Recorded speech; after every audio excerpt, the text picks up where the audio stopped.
Hey, everybody, and welcome to the HERstory Collaborative. My name is Jen Buck, and I'm your host here in the collab. Now, you know I'm all about advocating, activating, and amplifying high-performing women, and that's what the HERstory Collaborative is all about. Trailblazing women who are changing their little corner of the world. Now, I have to tell you, I'm really excited about my next guest. Danne Smith Mathis is someone that I have had a chance to interact with quite a bit on social media. I admire her. She is full of wisdom and I think equally as much fire when you communicate with her and interact in her space. She is incredibly talented and someone that I've admired now for the last couple of years. So let me tell you a little bit about Danne Smith Mathis. Danne's definition of writing is that it's the process of staying sane in insane situations. She began her writing as a poet and biographer at age 9 during the Newark riots in Newark, New Jersey, which is her hometown and where she's from, her birthplace. Now, Danne absorbed quickly the rhythms and the messages of Black poets and prolific writers such as Nikki Giovanni, Countee Cullen, Amira Baraka, formerly known as Leroy Jones, Sonia Sanchez, and Don L. Lee. Danne has co-authored 4 books and is in the process of writing her first solo work whenever she's not hanging out and talking with her 3 adult children or her grandson. She is someone that all of us need to know, and I am so excited to have her on the pod today. So welcome to the collab, Danne. Hey, welcome everyone. Thanks, Jen, for having me. I'm so excited about this. Oh my goodness. I know. And it's fun for me because every time I am, for instance, in Clubhouse, when you walk in the room, I'm like, oh boy, Danny's here. Danny's here. And I get excited because you have no time for nonsense. You are about change. You are about truth. You are about honesty. And you're also about unity. Get on the page or get out of the way. And I love that about you. Thanks, Jen. I appreciate that. Yeah, that's it in a nutshell. I guess we can go home. Yeah, right. Thank you, everybody, for coming. We'll see you next week. Exactly. We'll see you next week. Thank you Exactly. very much. So let's talk about what's going on with you. First of all, you're from Newark. You got inspired to write from, and I know this because you told me about it, the yearbooks your dad would bring home. You've got to talk about this because this was in a time during the Newark riots and you were 9 years old. And so to be inspired at that young of an age by these prolific and also very active in the space of creating change, these authors, it's really unique and different. And I said, I got to dig into that. So let's start there. All right, let's start there. So my dad and my mom were educators. And just learning was not an option, but it was also fun for us because it's just what we lived and we breathed. It was just kind of what we did. My father was a college president. My mother was a second grade school teacher. So imagine we were everything. We were everything. We were there. We were at the college with him. We watched mom do her school lessons. My mother was not a socialite, and so she, at the age of really 8, she allowed me to go with my father to these lavish affairs. And she was just a homebody. She just liked being home with her other 2 daughters, my younger sisters. Always made sure our homework was done before we did anything. Mm-hmm. And when my father, because he had such a prominent role in his life, not always, but at some point he did, as he was moving into that prominency, he kind of let me hang out with him. So when he became president of the Essex County College in Newark, New Jersey, shortly after the riots, he would bring home these yearbooks, and I would just eat them up. I would comb through them, and there'd be all of these poems there, and I would just read. I was just into it. I don't even know why. I just was, and that's just who God made me, and writing is not just what I do, it's who I am. Yeah. Did you ever have a chance to meet any of these people? Because I know that you were young, and I wonder if when you were either young or a little older, if you ever had a chance to interact with them and tell them how they impacted you. Yes. So when I was in graduate school, so the first person of all of those names that you mentioned was Leroy Jones, Amira Baraka. So he was from Newark. He knew my dad, and he and my dad butt heads a lot during the 60s, but they became good friends over time. Mm-hmm. And when I was in graduate school at the University of Southern California in Los Angeles, he came to speak. Oh. And I made sure I went to hear him speak because I'd never met him in person. And so I remember going up to him and I said, I am Dr. J. Harry Smith's daughter, Danny. And he was like, I didn't know he had daughters so beautiful. That's what Amira Baraka said. Yeah. I know, right? And then when I was a adjunct faculty instructor at Clayton State University when I lived in the Atlanta area, Nikki Giovanni came to speak at the college, at the university. And of course I went. And I took my daughter because my daughter's name is Nikki after Nikki Giovanni. No. And so the three of us took a photo together, and I have that photo in a book that is one of my favorite books by Nikki Giovanni, called books she had called My House. It's a just her a litany of poetry, and it's called My House. And I keep our picture of the three of us in that book.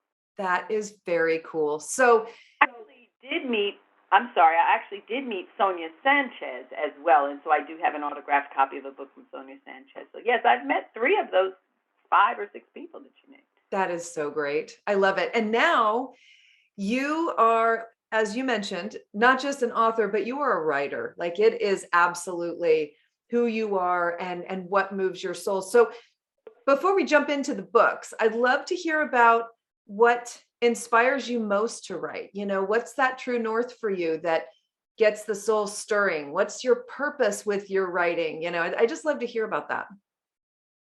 So at first, when I was young at 9, besides writing poetry, I was an avid New York Knicks fan. Okay. I would, at that time, there was no internet. Of course, there was no cable.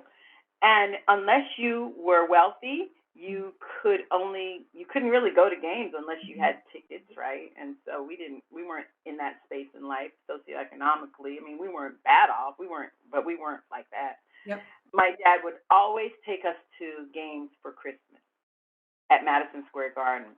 But in between that time, every Christmas, I would listen to Knicks games on the radio. And I would listen to Marv Albert announce these games on the radio, Radio 660. I remember this. And I wanted to be a newscaster. I wanted to be an announcer. I wanted to be a sports announcer. I wanted to cover the Knicks. And I was a woman, and there was no one doing it, and there was no way to break into it. There was no mentor. There was no one for me. So it just didn't happen. Yeah. So I just started writing on my own. I would listen to the games, and I would write down everything play by play. And that's what got me, I think, technically in my mind to start thinking about what I was hearing, how to put it down on paper, how to then, speak it to someone who maybe didn't hear the game or didn't see the game, and really act like I was an announcer. So I kind of acted it all out. Wow. Yeah, for myself. Yeah, for my dad. My dad would listen to me. That is very cool. Now, you went to USC, or is that what you said, USC? So I'm from Orange County, and then as an adult moved to Los Angeles, of course, to get from beyond the orange curtain, right? And so you might remember the Showtime period of time for the Lakers. Do you remember that period of time? I do. And there's a new HBO show that's called Winning Time. Yes. Oh my gosh. It is, I feel like it's a snapback into my childhood. Like, everything from the music to the fashion to the words they use to what was going on in the world that they reference. It's really fun if you haven't watched it. Really fun. I'm going to check that out. Lakers are the antithesis to the Knicks. Yes, so I don't always gravitate towards that, but now that you said it, I most definitely. Yeah, it's fun. And they reference that too. They reference the Celtics and Knicks Right. rivalry. That's fun. So tell me about your writing today. And writing 4 books is so impressive. And now you've got a 5th that is your solo project. This is massive. And, you belong to a really tiny, tiny, tiny club of people who've ever been published. So tell me a little bit about what you are driven by now as you're writing. So in the background, you'll see Shut 'Em Down. 20 Black women got together, and we wrote our stories of systemic racism in corporate America. Shut 'Em Down, Black women racism in corporate America. That story came from my first experience as a Black woman with systemic racism in any space. I had never experienced it before. I had always grown up in a very diverse home. I have a brother-in-law who's Italian. I have a sister I have a son that was married to a Caucasian girl from the Smoky Mountains of North Carolina. I have 2 cousins on both sides, first cousins who both married Caucasian women. We didn't see race and color, and that just wasn't and it still isn't who we are. Mm-hmm.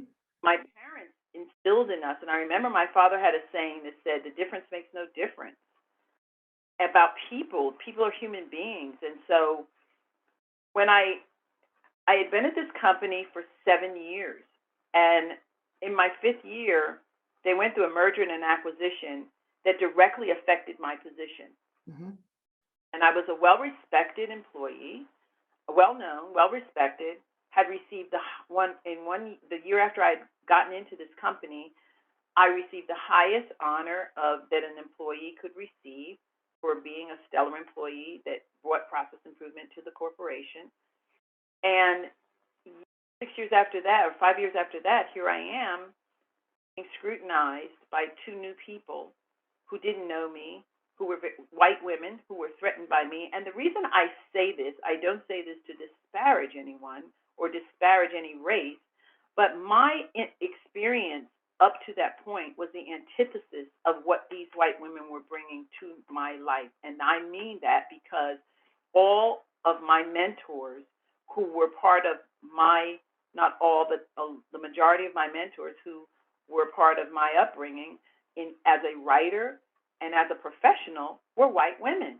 They were my sponsors. They were my champions. They were like mothers and sisters to me, some of them. And so I've never had an experience before with white women that I had that made me write Shut 'Em Down. My chapter is called Get the Language Right. So what drives me now is, and what continues to drive me even after I wrote Shut 'Em Down, I wrote a chapter in each of these books, and in Everyday Struggle, I wrote my chapter on what I was really talking about in Shut 'Em Down, specifically gaslighting, tone policing, sexism, because people think that sexism is just man against woman, but the sexism I experienced was a woman against woman. And I think there is sexism, and we need to look at that. We need to be honest about that. When women don't support women, to me, that is sexism. And I don't know what drives that thinking, because I don't think like that. But if you don't like me because I'm a woman, then what's the difference between a man not liking being threatened by a woman and a woman being threatened by a woman? It's all sexism to me. So I write about that in Everyday Struggle. I write about tone policing, particularly for Black women. We are always dealt with, just like you saw in those Supreme Court hearings this week with Judge Angie Brown Jackson. We deal with that every day. That is our everyday struggle. What you witnessed, for those of you that are listening and listening to this podcast, what you saw, if you saw those hearings, and if you didn't, go back to YouTube and check it out, day 3 especially. That's what we deal with every day. That is our everyday struggle.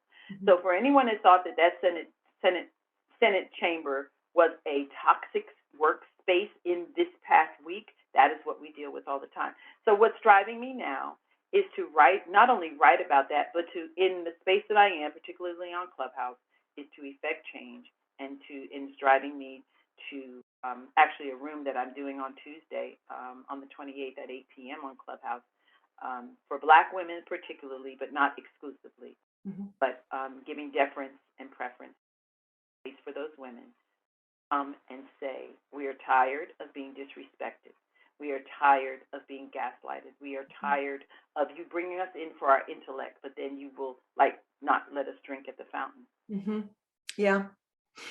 And I am not surprised by what we have seen this week with the Honorable Ketanji Brown Jackson. I'm not surprised, but I've been terribly, terribly on a very deep level impacted by what I'm seeing, of course, in chambers, but beyond that, within the community, on social media, on the news, the perpetuating of these abhorrent gaslighting moments, and people are repeating them, right? And there is something out there that's called the tall poppy syndrome. And the tall poppy syndrome, I think, should have been written for every Black woman, frankly. And it's when you excel, you achieve, you hit higher points than your peers or the society at large. And the tall poppy then becomes something that can't be ignored. And so they cut it off, right? They cut the tall poppy down. And we've watched this over and over again. But what really has gotten me, because again, I'm not surprised by what I see. I'm angry and I'm activated, all of that. But what has saddened me and has kept me up at night, literally, I'm in that weird twilight where I'm just having the conversation over and over again, that kind of sort of unrest, I guess is what I could say. It's the repetition of these phrases that are now being used on social media, that people are allowing this and then repeating this. And then before we know it, it just gets forgotten and, brushed under the rug. I mean, I can see where we're going. It's just perpetuating it unless we speak up, unless we make calls, unless we stand up and say enough's enough. And it's been brutal this week. And that's what I admire about you, is that you are constantly having these conversations. You don't shy away from them. Yeah. Thank you very much. Yes. It is, if you're familiar with the Crown Act and what the Crown Act is doing for not just Black women, but people of color in particular who wear their hair naturally, right? Just let it grow. Let it go and grow, This is where we feel we need to move the needle a notch for the disrespect that Black women get in every arena. Yeah, we're done.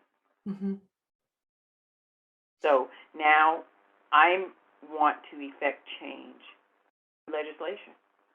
It is actually wrong. Some kind of way we're going to make this happen, and even if I just pave the way for the next generation so that it doesn't go on forever, I'm happy with that. Yeah. And so for those who may be tuning in that don't know about the Crown Act, it is allowing Black women, but really anyone, right? But this was definitely targeted at Black women. And you may have even seen this in competitive athletics, in some videos that are out there when these young competitors had to cut off their locks in order to continue to compete. But the Crown Act is saying that you, corporation, don't have the right to tell me what is or is not professional that has to do with my hair. And it also, luckily, is moving into schools as well, right? Because there are lots and lots of schools out there who tell, and I'm going to say girls, because that's where I put my focus, but telling kids what they can and can't wear day in and day out at school, what's appropriate. And I think that most people who hear that this had to be enacted into law, I think most decent people would say, what? What do you mean it? Why did they have to create a law? Because it's being perpetuated right now in corporate America and schools across the country. And it's been this way forever, even in 2022, right? Ben, absolutely. Forever. Yeah. Yes. Forever. Yeah. It's just insanity, Danny, that this is where it has to go. But this is exactly what has to happen. I know that if we don't legislate it, we're going to repeat it over and over and over again without consequence. Yeah. So tell me about this new book that you're writing. Oh my. So it's called Mentors Matter, Legacies in Black and White. And my. It's all about my mentors. So it's people like Wilma Rudolph, who won the gold medal in the 1960 Olympics. It's people like August Wilson, who is a Pulitzer Prize playwright. It's people like Ruby Dee, who is just the actress extraordinaire. A little bit of Cicely Tyson in there. Of course, my parents. And I'm not going to say anymore, but sort of like folks like that. Nice. And so are you writing about what you admired about them and learned from them? I'm writing about what they taught me and how they taught me. Nice. And how what they taught me helped to shape and mold me a better person. I love that. And Wilma Rudolph happens to be my favorite, one of my very favorite women in history. Yes. I was a competitive runner, so I was always very aware of her, right? Because I did the exact same races that she did, the 100, the 200, and the 440 relay. And so I was always very aware of her as a kid. And then to get into college and learn, I was born in 1970. So she was not a peer and she wasn't on TV and all the things when I was young, right? But when I got into college and started to learn about her, I was like, oh my gosh, she's even greater than I ever thought. I love that you're doing that. So before we end this, and we've still got some time left, I want to make sure that you tell people where they can get a hold of your books and where they can find you. But before we go there, I would love to ask you some questions. I call these my speed round questions, and hopefully you'll be okay with that. I just shoot some questions at you, and whatever sort of comes to you in the moment is a perfect answer. Doesn't have to be perfect. And even if you don't have an answer, you can even pass. Good? Okay. I won't pass, trust me. Okay. So if you had to choose one woman in history to sort of be that favorite for you, that you would get to spend time with, to pick her brain and to, connect with, who would that one woman be for you in history?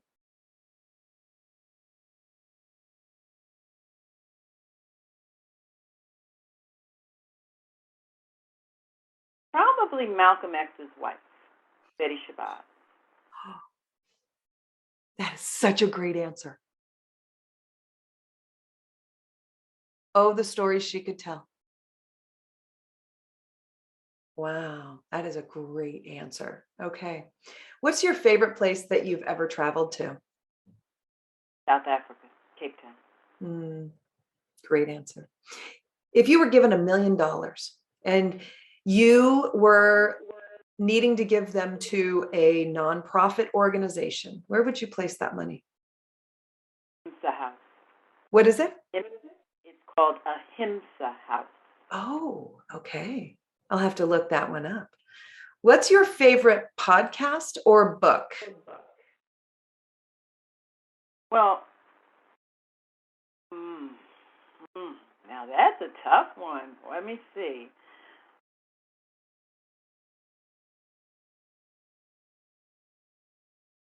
My favorite book, believe it or not, was this little book by John Steinbeck called Incredible Journey. Oh, Steinbeck's my favorite author. Great answer. Okay. And I don't think I've read that one. So now you got me, because I really thought I'd read all of his. That's a goodie. Okay. What's a quirky or wacky fact about you that maybe not a lot of people know? I am a speed skater. Say it again, Danny. I can't hear you. I am a speed skater. What? So, yes, Erin Jackson is my shero. I waited 50 years for her. Oh my gosh. Do you know I used to date a speed skater? So I used to go to all those people are amazing. You are amazing. Yeah, I started in 1971. I still have my original speed skates.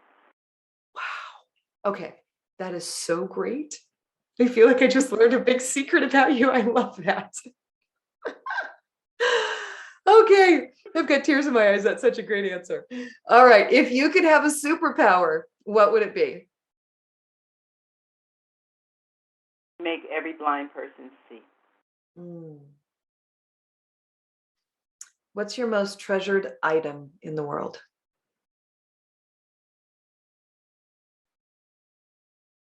My children and my grandson, my grandbabies, all my grandchildren that I'm getting ready to have. Oh, are there a bunch coming here soon? That's exciting. What's your theme song when you walk on stage?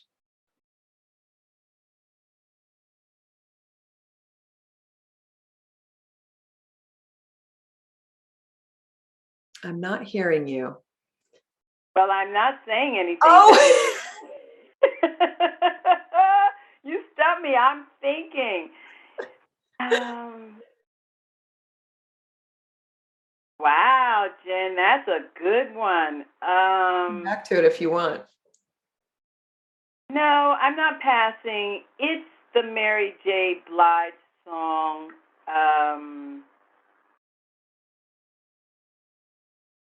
Just Fine. Just Fine. Okay. Mary J. I'm gonna live my life just fine, fine, fine. Yeah, that's it. Yep. MJ. Love her so much.